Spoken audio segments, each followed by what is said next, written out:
Look who's back! Old Professor Neil Ferguson from the ICL is back advising Boris Johnson on ways to deal with the coronavirus. I just, oh my goodness. Look who's back! Professor Neil Ferguson, Professor Lockdown, who broke the rules to see his lover. I keep wanting to say overweight lover because that's Heavy D and the boys. Remember Heavy D? Overweight lover. And I always say that to my kids. Overweight lover. And he had the key role in the Prime Minister's dramatic U-turn on Christmas.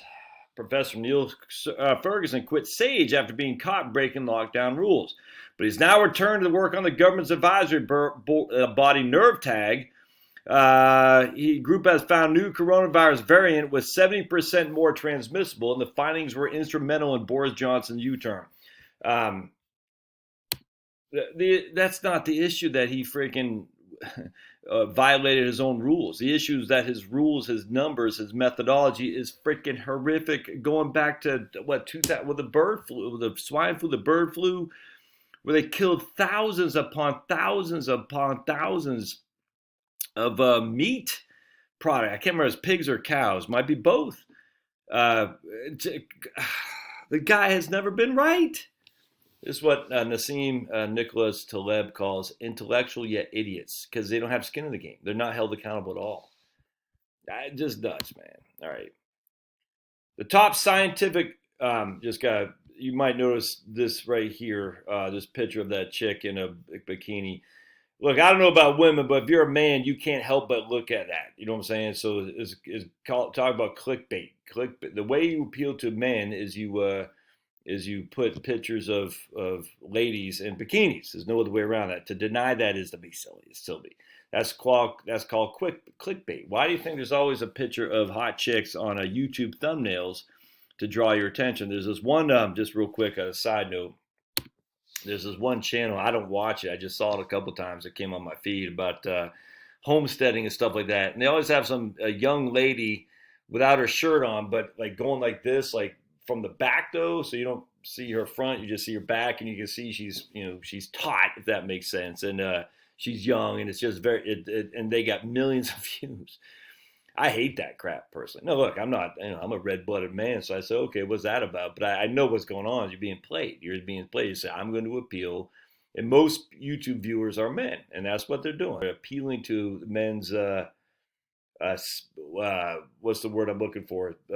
Sexual visual proclivities. I don't even know what the word I'm looking for, but men are visual minded. So if you're not familiar with how men operate, that men are visual minded and they're visually stimulated. There's no other way around that. I'm just telling you right now, all men are, and that's why Jesus says simply to look at a woman is to commit sin. And the point wasn't that you shouldn't be looking at women. The point is that we're all with sin. We all have sin. We all need forgiveness, if that makes sense. So anyway, I just find that funny. So I guarantee this right here is going to get many more views than than this right here. You know what I'm saying? Because who cares about this guy? Is that who cares? You know what I'm saying? But they're going to care like, whoa, I guarantee, because men are visually stimulated. There's no other way around that.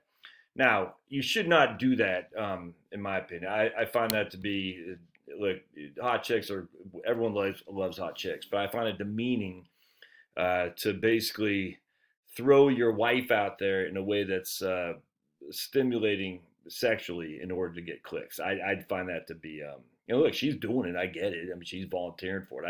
I don't like that. I think it's demeaning to the men because it says, hey, I'm sexual. I will look at something simply because of a hot chick, but it works. I get it, but I think you're better than that. We can do better, as the left is typical to say. But hey, man, if you want to gauge that, I don't care. I've always been in favor of legalizing prostitution. Stupid to have that illegal, but that doesn't mean you should exploit that for what's ingrained in their heads. All right, so back to it.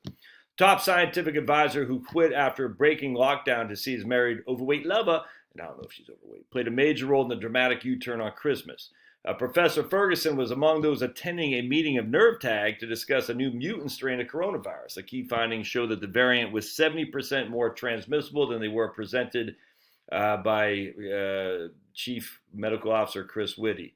There he is. They were said to have played a pivotal role in changing the prime minister's mind.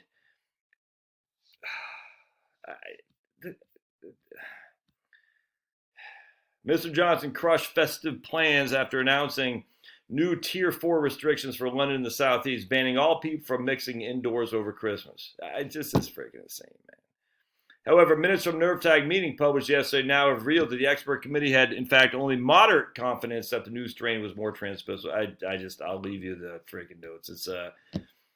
He's largely, Professor Lockdown is largely credited with causing the government's U-turn on its initial herd immunity strategy, after which the first lockdown was introduced in March, when he said the scientists from the ICL had predicted that if no action was taken to slow the virus, the initial death toll would pass 510,000. So after about 2 million Britons have been affected, only 67,000 people have died. But just the whole thing. The guy has never been right. I've done a video back on him back in March, maybe it's April. His previous predictions were so bad. At the start of the pandemic, the 52-year-old regularly appeared on TV urging the public to stick to social distancing rule. This is his overweight lover, who he broke lockdown rules to, and she's married to have an affair on. But I don't even care about that. He's never been right, man. They cited the NERVTAG findings as 70% more transmissible and responsible for the majority of new infections in the hospital in London. Though they said the strain was not deadlier and would not render the vaccine ineffective, they warned it could increase a critical R rate of transmission. Without immediate action, this could cause an exponential increase in infections, but we already have lockdowns, so we're being played. We're being played. That's all I'm going to say on that. We're just being played. All right, we'll see you.